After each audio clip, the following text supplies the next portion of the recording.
Policy Hour, which is a critical look Canada's role abroad. I'm Eve Engler coming to you from Jojage, long been a meeting place of various First Nations, otherwise known as Montreal. We're going to do another half hour episode. We might not do it next week as well. Uh, the campaign, NDP leadership campaign is really ramping up. So, yeah. There's going to be a leadership volunteer meeting again after this, if anybody wants to plug into that. Not a whole lot of developments, but there are some developments. First off, the report I saw Alberta's production rose to a record of 4.32 million barrels a day in July.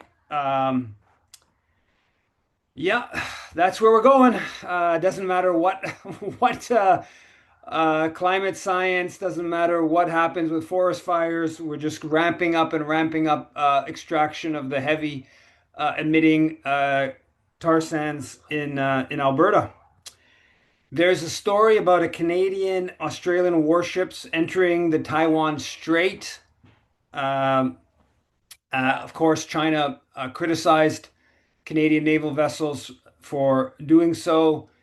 This is the just another example of Canada's belligerent policy towards China.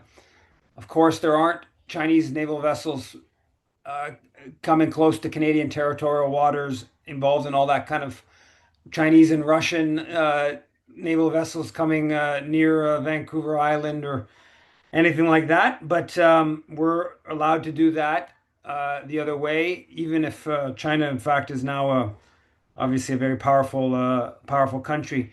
Um, there's the Carney participated in Coalition of the Willing talks again. I still find every time I hear the name Coalition of the Willing, I'm stunned that they decided to take the same name as George W. Bush back for the Iraq War. But the Russians said that any foreign troops, a coalition of the willing troops, would be viewed as they disagree with that, and that they would fight.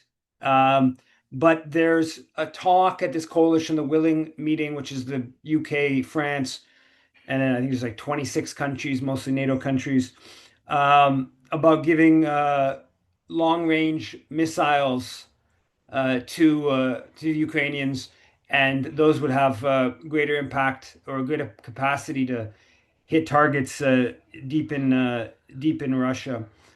So they're just continuing. There's no. I'm not seeing anywhere in official politics any questioning of Carney's doubling, tripling down on this fight to the last Ukrainian. Even as the polling among Ukrainians becomes clearer and clearer that they want negotiations. Now, there's some dispute about how much land Ukrainians are willing to give up in exchange for peace and stuff like that. But the polling is now showing very strong majority that want peace and negotiation. And there's no voice, from what I can tell, in Canada that's saying, well, how long we can keep that doing this same path. Uh, there's a story in Al Jazeera based upon some study that was published claiming that U.S. and EU sanctions have killed 38 million people since 1970. U.S. and EU sanctions have killed 38 million people since 1970. And I don't know about the methodology of the study. There was another study published, I think it was published in the Lancet, from that Venezuelan anti-Maduro Venezuelan, forgetting his name. I think he published it with Weisbrot. I forget Weisbrot's first name. Down at that U.S. liberal left think tank in the U.S. I'm forgetting the name of it. They published a study a while ago about the scope, the amount of deaths from U.S. sanctions. This is sort of confirming that or expanding it. And of course, Canada has contributed and certainly over the past 20 years, has been a proponent of those types of sanctions. And I don't know, I've never seen a study trying to isolate, Canada's responsibility in this. It'd be interesting to see if there was an academic out there that would try to isolate, what proportion of deaths you could attribute to Canadian sanctions. I think that you might find that with regards to Venezuela and Iran, um, there's something there.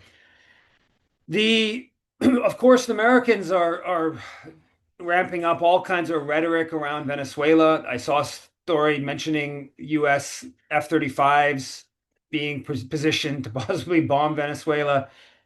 So there's a lot of they of course blew up that vessel. I don't remember how many days ago it was now. They say there was 11 people on it, but now the Venezuelan government denies that there was actually 11 people. It's a little bit unclear if this was like American AI created video or something. I haven't followed it closely enough, but the basic point here is that there's clearly lots of pressure that's building up diplomatically, militarily from the U.S. against Venezuela. Um, that Ben Roswell, who was the former Canadian ambassador in Venezuela. He then became the head of the Canadian International Council, which is a kind of liberal establishment, 100-year-old Canadian foreign policy think tank. And he has a piece in the Globe saying the ghost of the Monroe Doctrine haunts the U.S.'s buildup in Venezuela, and Canada must oppose it, which is interesting because he was a real hawk early on in the Juan Guaido and the F back in 2019 and the Lima Group stuff. He was a hawk in terms of Canada trying to overthrow the Venezuelan government, and he's clearly shifted position. And part of it is that Trump's threats against Canada, right? And so there's some degree of concern around um, the Monroe Doctrine or U.S. Expansionism in the hemisphere. Uh, we did an email campaign calling on people to email Anita Anand, the foreign minister, to criticize the U.S. Policy on Venezuela. I haven't seen any evidence of Canada doing so. I haven't looked closely in a couple days, but I haven't seen any Canadian statements in support of either.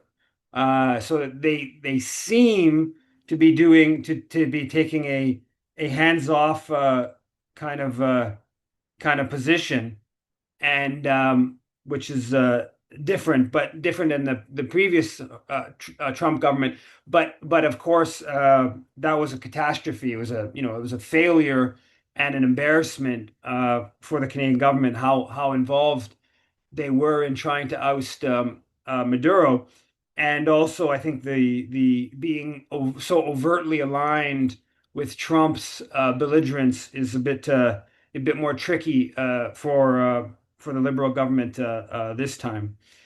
So Carney condemned, he put out a statement today saying Russia brutally attacked Ukraine last night, killing innocent civilians in residential areas and damaging the cabinet of ministers' buildings.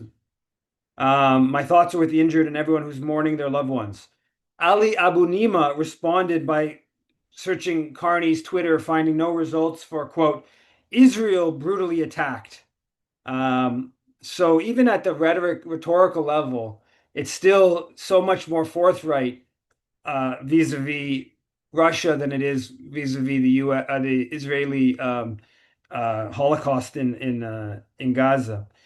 And on the note of that, the Canadian support, there's a post to saw the International Fellowship for Christians and Jews. Canada sent $7.5 million to Israel.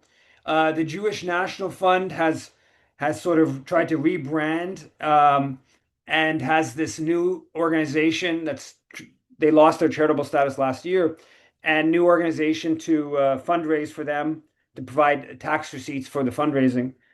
Um, This week there was the week of action against charities assisting the apartheid genocidal state, and we had a sit in at the Canada Revenue Agency office on Tuesday or Wednesday here, and then there was a action at the Day of Action and Indigos, I think all across the country. I don't know how many.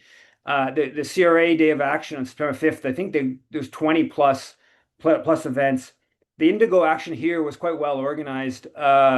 It was a bike protest that ended kind of simultaneous. There was about like 30, 40 of us inside with a band, and then there was about 40 or 50 outside the Indigo. So I think the this consciousness of the charities, obviously Indigo owners run the Hesek Foundation, which assists non-Israelis joining the Israeli military.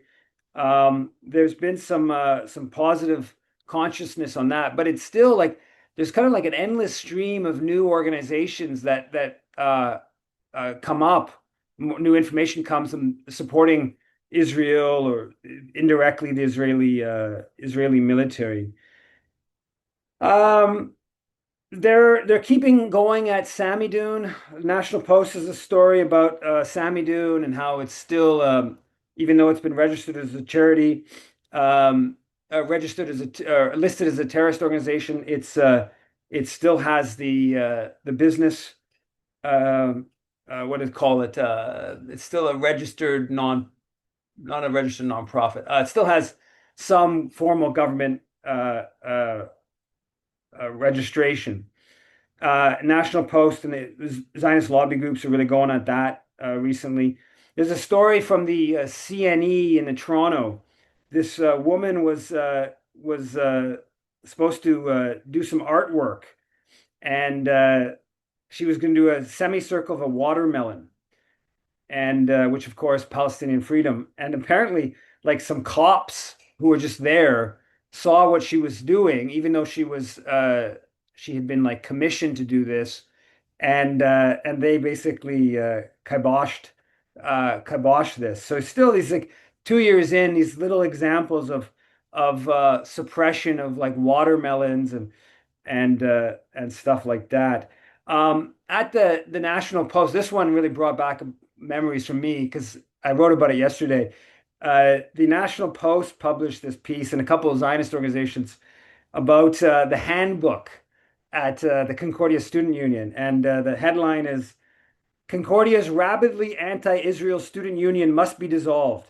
The total fanatic Leslie Roberts, who's gone on a bunch of trips, funded trips to Israel, it's his brother who is in charge of the comment section at the National Post. And he writes about the CSU handbook doesn't look like a guide to academic life. It looks like a political manifesto plastered with slogans such as Stop Genocide and Free Palestine. It positions Concordia not as a university for all students, but as a staging ground for militant activism. And why this brings back so many memories is in 2001, my second year at Concordia, the left, it was the third year of the left-wing student unions. They published this pro-Palestinian, pro-queer, anti-capitalist handbook called Uprising. And it came out just before the 9/11 attacks in the US, and it went completely bananas, backlash. And the head of B'nai B'rith, a couple of weeks after the 9/11 attacks, he said, "Is this the blueprint for Osama bin Laden's youth network in Canada?" And there was a whole recall referendum to oust the left-wing student union, and because they talked about Intifada and stuff like that, and so, and it was long, complicated what happened, but the recall referendum was sort of partially successful. The executive resigns, and then the right's like basically in the ascendance. The right in this context is probably like mainstream NDPers. They're supposed to win the next student union election, and the slate I ran on, and as a vice president, we upset them. We win by a decent margin, 250 votes, like something like 1,750 to 1,450 or something like that. And so then we put out our handbook the next year was I forget I don't have it in front of me, but it was like surprising. We're still uprising. And of course, our handbook comes out just before the Netanyahu protests at Concordia, which then unleashes a whole set of wild dynamics, which ultimately lead to me being thrown out of the university. So seeing the National Post panicking about a student handbook 25 years later was quite kind of enjoyable, actually. I imagine the handbook's not close to as important today as it was back in the day before the smartphones. A couple other points I want to mention. There's Davide Mastrice has that piece on a good piece exposing Jewish exceptionalism in Canadian media. There's the whole kerfuffle around Mohammed Faki and his Order of Canada, the effort to withdraw his Order of Canada. So I put out a statement saying that we should withdraw Erwin Cotler's Order of Canada. No point in going on the defensive with these genocidal fanatics, but rather, I think, on the offensive. There's a thing about the Felix Asim, anyways, the best Canadian male tennis player, forgetting his name, he just pulled out of the Davis Cup, which he said he's too tired to participate in the Davis Cup. There's been a lot of protests about playing Israel in the Davis Cup. I would assume that's partly a reaction to the protests. Um, that's a positive. There's a bill that Jenny Kwan, the NDP MP, private members bill about the arms trade treaty and tightening the loophole that allows sales to the US of the arms trade treaty and of course Canadian weapons to Israel in part by that way. She's got a new private members bill called the No More Loopholes Act. That's a positive development for sure. There's a poll that shows Main Street poll from a few days ago saying that uh, they asked, should Canada recognize that Israel is committing a genocide in Gaza? 68% said yes. 64% said yes, 36% said no. So it's basically at 2 to 1, which is a positive development. The Also, I want to just maybe mention finally, September 20th, there's the Draw the Line protests in many cities across the country. And they are bringing militarism, anti-militarist, and anti-genocide message among the other messages, which is good. It's not exactly where I'm at politically, but I think it is a good pushback to Carney. And I guess one final thing I forgot to mention is the Israeli consul has this wild Islamophobic intervention, which I think I forgot to actually uh,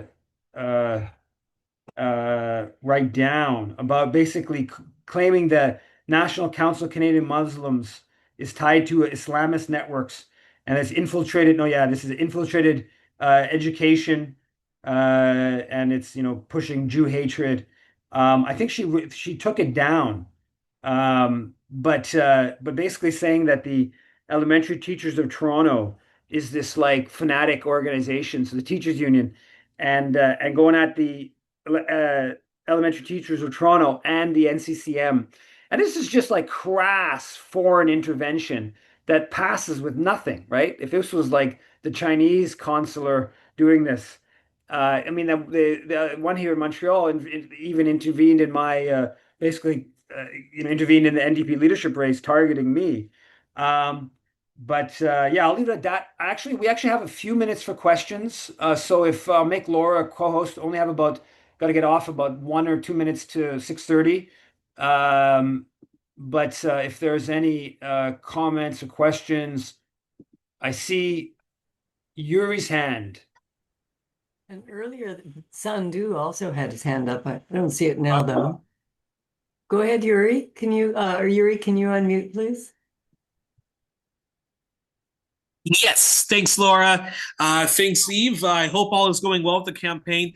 Okay, so very quick question: this gentleman that the National Burn Toast wants his Order of Canada revoked. Who is this guy? Because I'm not familiar with him. Yeah, he's the owner of Paramount Foods, which I don't really know what Paramount Foods is exactly, but I think he's a pretty wealthy guy. Um, and he has been a Liberal Party supporter. I think he's involved in all kinds of different charity type projects. Um, and he's Lebanese background. And he posted something saying, it was contrary to human values and Canadian values to support Israel, something like that. A bit harder, slightly harder than that, but not much harder than that. And they just whipped this up into quite an affair. Um, so he's being defended. I don't think he's backing down. But as I posted, I think he needs to double down. I think he's a fairly significant donor to some of the like the NCCM or some of the other kind of mainstream Muslim advocacy organizations. Yeah, Mohammed Fahd. Okay, interesting. And I see that